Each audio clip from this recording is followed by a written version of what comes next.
বিশ্বকবি রবীন্দ্রনাথ ঠাকুরের স্মৃতি বিজড়িত সিরাজগঞ্জের শাহজাদপুরের রবীন্দ্র বিশ্ববিদ্যালয় কিন্তু প্রতিষ্ঠিত হয়েছে 2016 সালের একটি মন্ত্রিসভা মাধ্যমে, এবং এরপর থেকে 9 বছর পেরিয়ে গেলেও কিন্তু আলোর মুখ দেখেনি এই রবীন্দ্র বিশ্ববিদ্যালয়ের একটি স্থায়ী ক্যাম্পাসের। এবং সেই স্থায়ী ক্যাম্পাসের দাবিতে কিন্তু সিরাজগঞ্জের এই শাহজাদপুরের রবীন্দ্র বিশ্ববিদ্যালয়ের যে শিক্ষার্থীরা রয়েছেন, সেই শিক্ষার্থীরা কিন্তু দীর্ঘদিন তারা বিভিন্ন আন্দোলন সংগ্রাম করলেও কিন্তু এখন পর্যন্ত আলোর মুখ দেখেনি স্থায়ী ক্যাম্পাসের।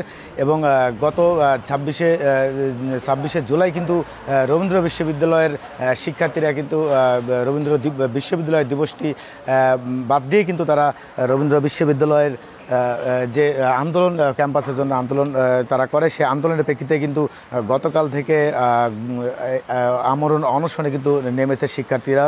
এবং ইতিমধ্যে কিন্তু শিক্ষার্থীরা গতকাল থেকে কিন্তু আমরণ অনশনের কারণে কিন্তু অনেকগুলো শিক্ষার্থী, বেশ কিছু শিক্ষার্থী কিন্তু অসুস্থ হয়ে পড়েছে এবং তাদের স্যালাইন সহ ডাক্তারি সেবা কিন্তু চলছে। এবং তারা বিশ্ববিদ্যালয়টিতেই কিন্তু ক্যাম্পাসেই এই ভাড়ায় চালিত যে ক্যাম্পাসটি রয়েছে সেই একাডেমিক ভবন 3-এ কিন্তু এই শিক্ষার্থীরা অনশনে আছেন। এবং তাদের কিন্তু অসুস্থতায় আমরা দেখার চেষ্টা করছি যে বেশ কিছু শিক্ষার্থীরা কিন্তু ইতিমধ্যেই তাদের স্যালাইন পুশ করা হয়েছে।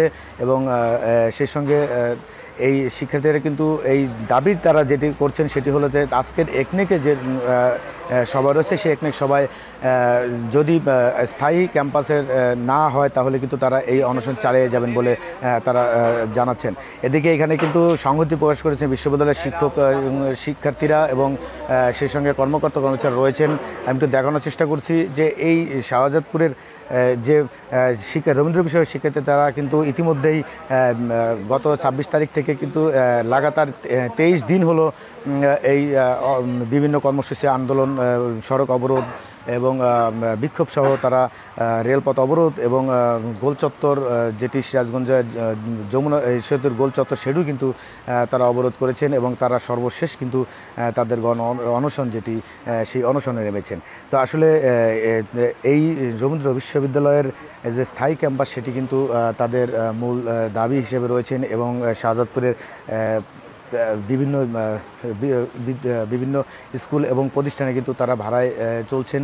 এবং এই স্থায়ী ক্যাম্পাসের যে দাবি রয়েছেন সেটি কিন্তু এখন আলোর মুখ দেখেনি। এবং শিক্ষার্থীরা যেটি চাচ্ছেন এবং শিক্ষকরা কিন্তু বলছেন, আমরা কথা বলেছি শিক্ষকদের সঙ্গে, তারা যেমনটি বলেছেন যে রবীন্দ্র বিশ্ববিদ্যালয়ের স্থায়ী ক্যাম্পাস যেটি সিরাজগঞ্জের এই শাহজাদপুরের কবিগুরু রবীন্দ্রনাথ ঠাকুরের যে ভূমি রয়েছেন সেই জমির উপরেই কিন্তু নির্মাণ হচ্ছে, এখন অধিগ্রহণের কিন্তু প্রয়োজন পড়ছে না। এবং যদি আজকের একনেকে যদি এইটি পাস না হয় তাহলে কিন্তু এই গণ অনশন এবং এই আন্দোলন কিন্তু চলমান থাকবে। এবং সেই সঙ্গে আমরা একটু কথা বলবো একজন সচেতন নাগরিক রয়েছেন, তারা কিন্তু আন্দোলনের সাথে জড়িত রয়েছেন। জানতে চাইবো যে আসলে এই আপনারা কেমন আন্দোলন করছেন এবং এর সাথে কিভাবে জড়িত রয়েছেন। জানেন যে রবীন্দ্র বিশ্ববিদ্যালয়ে এটি প্রতিষ্ঠা হয়েছে গত 9 বছর, এখনও আলোর মুখ দেখেনি রবীন্দ্র বিশ্ববিদ্যালয়ের স্থায়ী ক্যাম্পাস। শাহজাদপুর সচেতন নাগরিক ফোরাম শাহজাদপুরের সকল দল মল পথ নির্বিশেষে রবীন্দ্র বিশ্ববিদ্যালয় তার পৈতৃক সম্পত্তিতে প্রতিষ্ঠা হবে।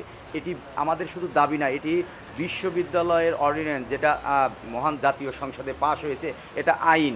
রবীন্দ্র বিশ্ববিদ্যালয়ের স্থায়ী ক্যাম্পাস থেকে চলনবিল 68 কিলোমিটার দূরে। কোথা থেকে দেখেন বিশ্ববিদ্যালয়ের ওই জায়গাতে আর সাথে চলনবিলের সম্পর্ক আছে? যারা এটি বলছেন আমি মনে করি এটি উদ্ভট একটি মিথ্যা বানোয়াট তথ্য। রবীন্দ্র বিশ্ববিদ্যালয়ের এই শাহজাদপুর চলনবিল অধ্যুষিতের মধ্যে পড়ে না। অতএব রবীন্দ্র বিশ্ববিদ্যালয় তার পৈতৃক সম্পত্তিতে, রবীন্দ্রনাথের পৈতৃক সম্পত্তিতে প্রতিষ্ঠিত হবে। এটি আমাদের প্রাণের দাবি, এটি আমাদের স্বপ্ন হতেই হবে। এবং তাদের শাহজাদপুরের শিক্ষক শিক্ষার্থীরা যেমন রয়েছে তেমন শাহজাদপুর সচেতন মহল কিন্তু রয়েছেন, তারাও যেমনটি দাবি করছেন যে এই রবীন্দ্র বিশ্ববিদ্যালয়ের স্থায়ী ক্যাম্পাস কিন্তু নির্মিত হবে এবং এটি তাদের আশা। এবং এই ছিল আমার কাছে সিরাজগঞ্জের শাহজাদপুর থেকে সর্বশেষ।